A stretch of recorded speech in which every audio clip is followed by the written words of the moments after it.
Vamos acionar mais um brasileiro para conversar com a gente aqui na Jovem Pan, o Tobi Kotrin. Ele vive e trabalha em Tel Aviv, inclusive nosso colega, trabalha em uma emissora de TV.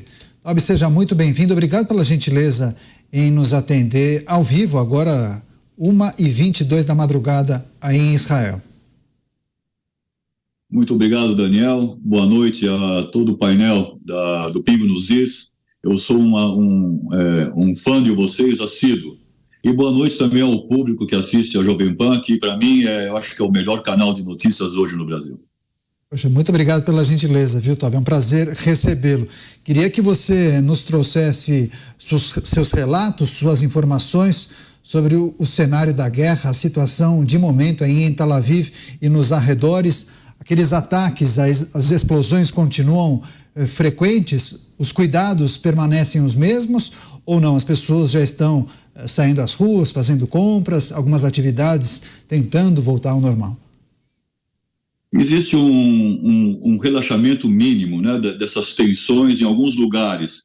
As pessoas começam, como o César havia relatado, né, as pessoas começam a sair um pouco para trabalhar, mas muito restrito. A minha esposa, por exemplo, que é professora, né, ela está dando aulas por Zoom.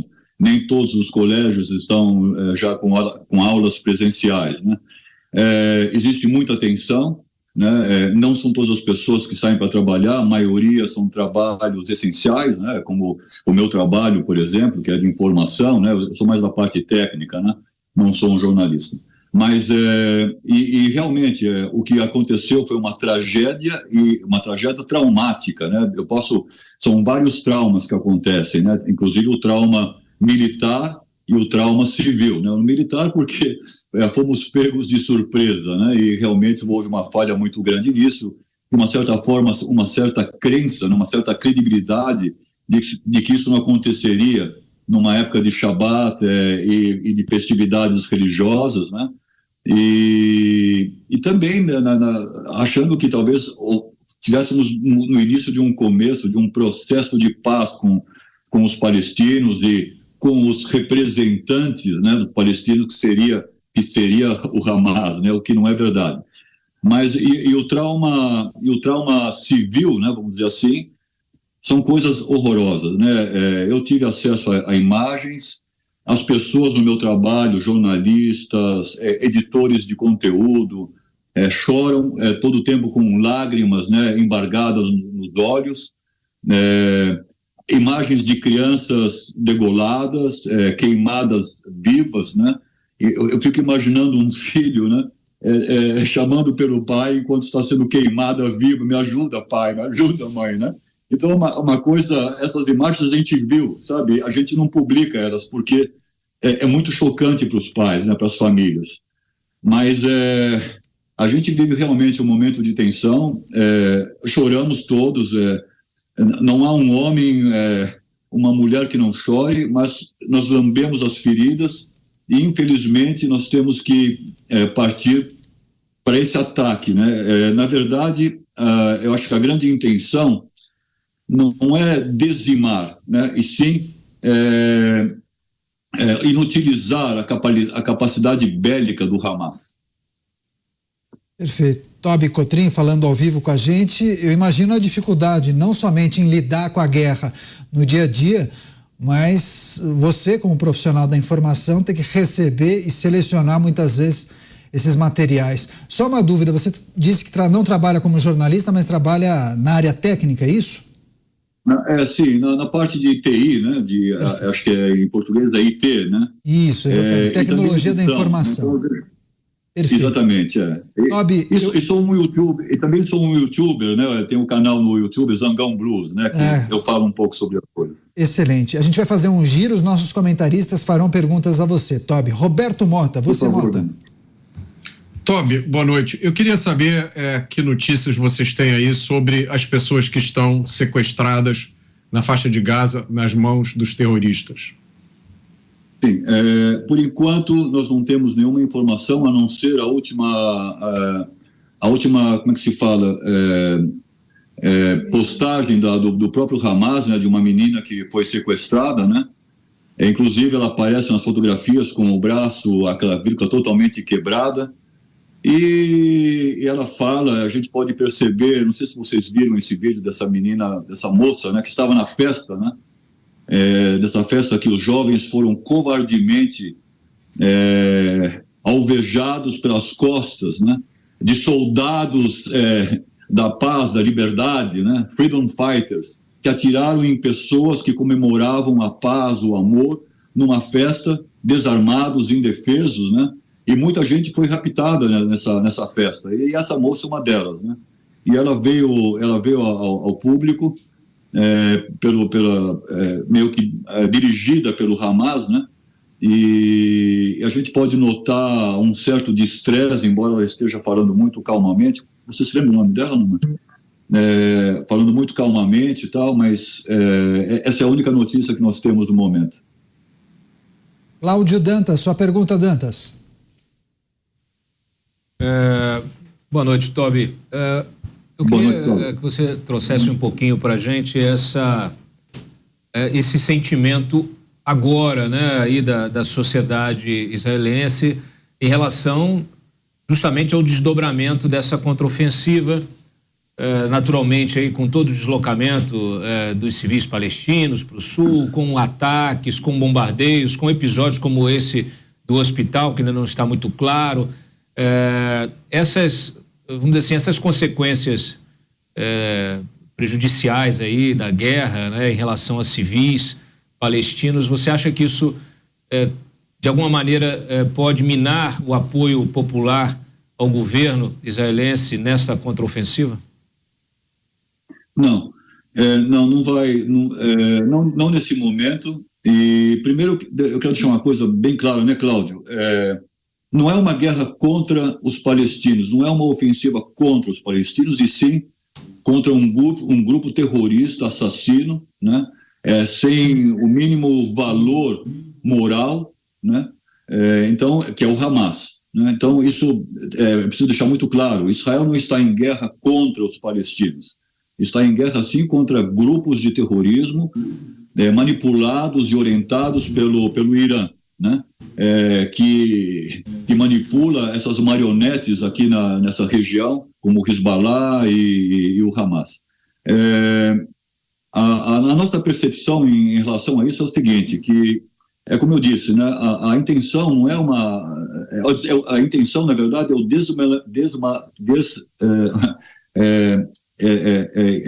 a inutilização da capacidade bélica militar do Hamas. Não é dizimá-los, né, e sim tirar a capacidade bélica deles, né. Agora, veja, eu acho que tanto no mundo, né, no primeiro impacto do que aconteceu, das imagens horríveis que aconteceram, eu acho que houve um apoio quase que total, né, em relação à solidariedade a Israel. Mas, como sempre, né, no momento que nós começamos com uma ação militar na faixa de Gaza, então já começa esse apoio a ser retirado de uma certa forma, né?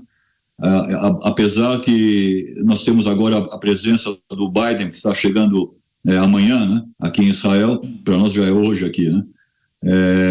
Mas eu acho que, do ponto de vista do povo de Israel, o apoio é total. Inclusive, como você deve ter acompanhado, haviam vários problemas aqui entre esquerda e direita, com o Benjamin Netanyahu, né, toda essa situação.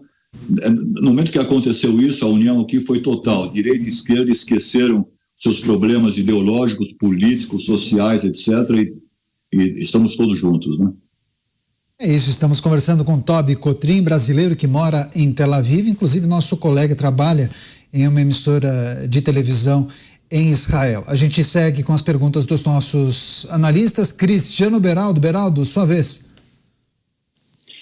Tobi, você mencionou que a sua esposa é professora, né, e que essas atividades escolares voltaram ainda por Zoom.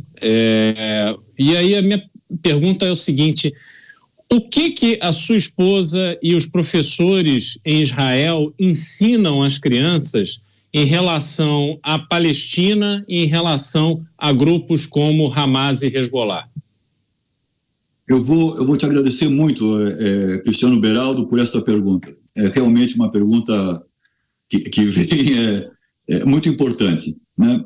E há uma diferença, o que se ensina aqui em Israel e o que se ensina lá na faixa de Gaza, né? A Naamá, a minha esposa, está aqui do lado, né? Eu espero que ela me corrija se eu disser algo errado, que ela me dê um puxão de orelha. Mas, veja só, a minha esposa, nesse caso, ela ensina, ela leciona num colégio Scottish, como é que fala isso? Escocês, né? E lá estudam alunos muçulmanos, cristãos e judeus. Então, é bastante diversificado ali, né? Veja só, os próprios alunos muçulmanos, que são alunos dela, condenaram as atividades terroristas do Hamas, inclusive com palavras bastante fortes, né? Que eu não quero aqui repetir. Mas, do ponto de vista de ensino, como você me perguntou, se ensina sobre Palestina, sobre a faixa de Gaza, sobre a Cisjordânia, o direito talvez de 2 estados, né? Com uma única capital, uma divisão, tudo isso, né, Naamá? Acho que se fala bem sobre isso. Mas eu tenho um relato, por exemplo, de que verbas da ONU, por exemplo, que foram enviadas para a faixa de Gaza para investir nessa área de educação, foi descoberto depois que, inclusive, nos mapas das escolas lá da faixa de Gaza sequer aparece o Estado de Israel. Eles não reconhecem o Estado de Israel, como é bem conhecido a vocês jornalistas, né?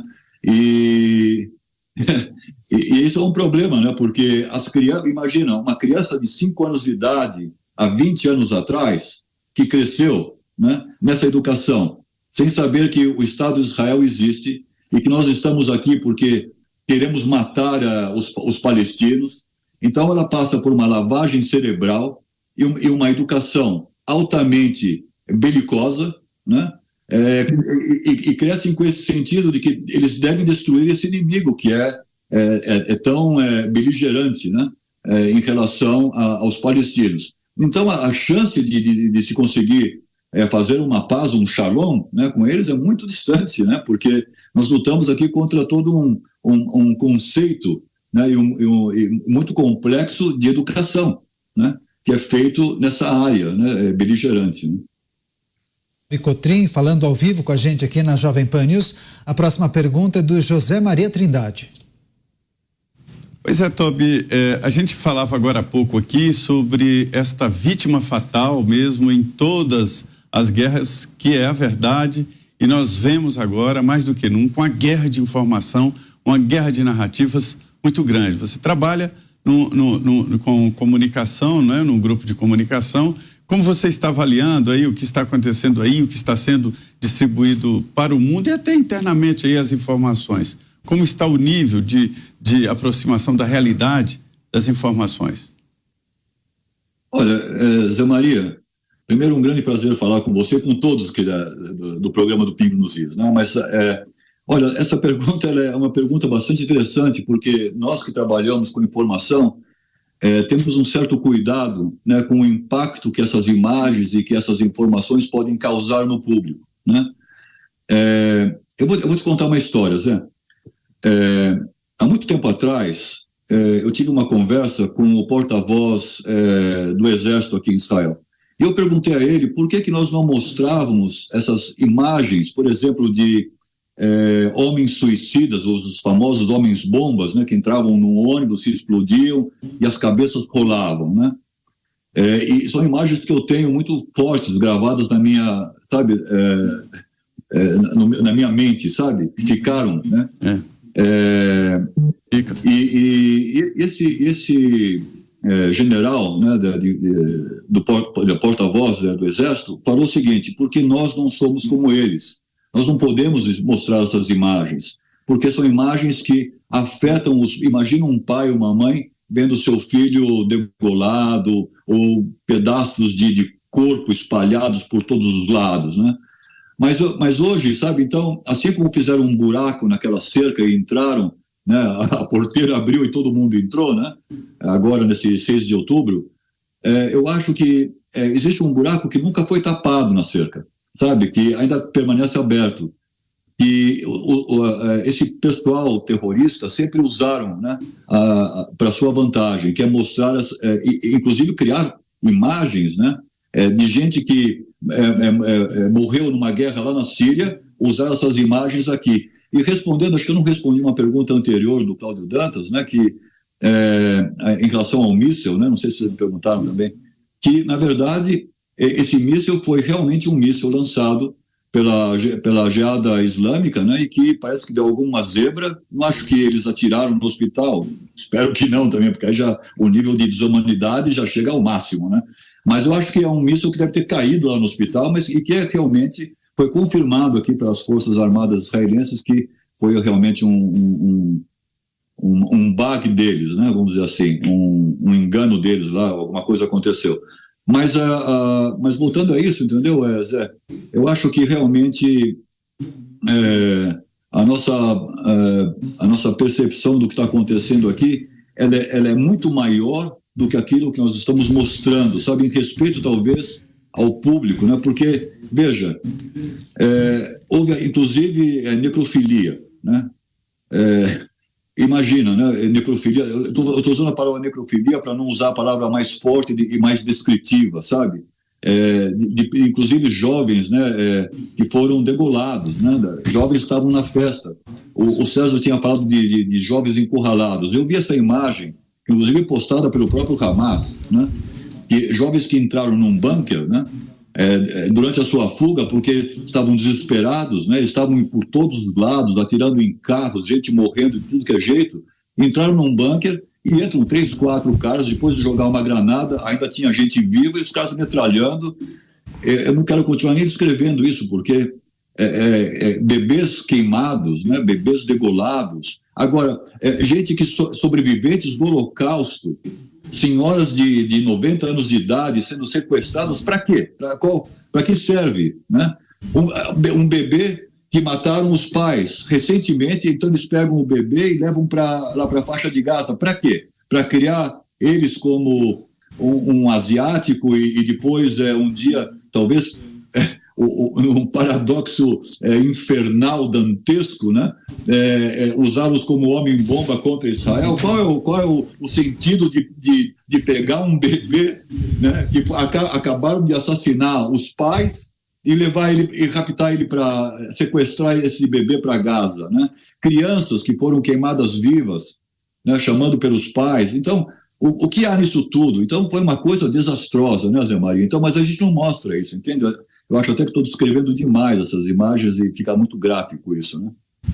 É isso, estamos conversando com o Tobi Cotrim, brasileiro que mora em Israel, trabalha inclusive em uma emissora de televisão, trazendo o dia a dia da guerra e a maneira como eles acabam se relacionando com as informações para, de certa maneira, filtrar os muitos conteúdos pesados que eles acabam recebendo e há naturalmente uma curadoria para não apresentar isso para a população israelense.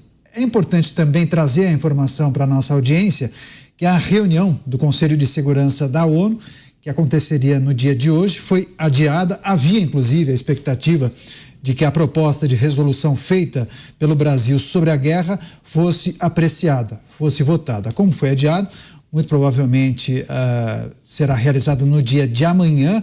Então, a gente vai seguir atento a essa possibilidade, a confirmação dessa reunião e apreciação do texto de resolução com o Brasil na presidência. Agora, eu vou fazer mais uma pergunta para o nosso convidado, Tobi Cotrim. Tobi, há uma expectativa por parte dos israelenses de que organismos internacionais, a ONU, outros países, amanhã, inclusive, Joe Biden chegará a Israel, fará uma reunião com o primeiro-ministro Benjamin Netanyahu. Organismos internacionais e outros países podem colaborar com a resolução desse conflito ou não? Israel resolverá isso de forma autônoma. Benjamin Netanyahu usou palavras fortes. Vamos eliminar com o Hamas. Queria te ouvir. Eu acho que, veja, eu vou responder dessa forma. Israel sempre buscou a paz, apesar de tudo, tanto com a antiga OLP, né, e com o Hamas, que expulsaram a OLP da faixa de Gaza e foram lá para a Cisjordânia, né?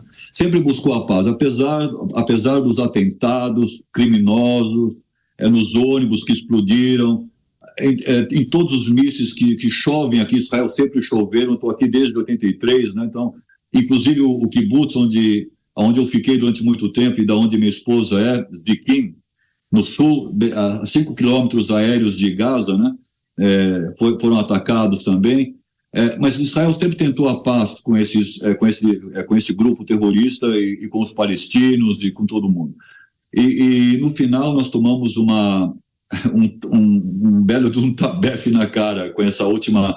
Mas Israel busca pela paz, né? E quando o Benjamin Netanyahu fala em acabar com o Hamas, né, que foi justamente o que eu falei, eu acho que a intenção, porque é impossível você acabar com um grupo, né? E não é apenas um grupo, é uma ideia também, é uma filosofia, é uma ideologia, né? Mas eu acho que aqui está se usando muito mais o termo, tá, no jornalismo israelense, né, não só no meu canal, que é um dos canais principais de jornalismo aqui em Israel, é o canal N12, né, .co.il, né? Aqui o jornalismo está se referindo mais diminuir a capacidade bélica, está me faltando palavras, desculpa, diminuir a capacidade bélica, né, de atuação militar do Hamas. Porque durante esses anos todos que passaram, né, nós meio que relaxamos essa questão, né, meio que indo para um caminho de uma solução realmente de 2 estados e tal. Eu acho que houve uma certa... Eu não posso dizer que o governo israelense seja ingênuo, porque não é. Mas houve um certo relaxamento, seria a melhor palavra para isso, sabe, dessa situação. Isso foi se build up, como é que fala? Foi sendo armado, né? Foi sendo construído pelo Hamas de uma forma muito grande, com apoio do Irã. Veja, eles estão atacando, a quantidade de mísseis que eles atacaram aqui é enorme, né? Mas veja, eu não acredito que nós não queremos, que o governo israelense não queira buscar pela paz, apesar de tudo. Mas não será com a Hamas, não será com o Hamas. Tá certo. A gente quer agradecer muito a gentileza do Tobi Cotrim, brasileiro que mora em Israel, trabalha em uma emissora de televisão, trazendo as informações de momento e um pouco da maneira como a mídia tem trabalhado as questões envolvendo o conflito. Tobi, muito obrigado, fique em segurança, a gente voltará a conversar sem dúvida alguma.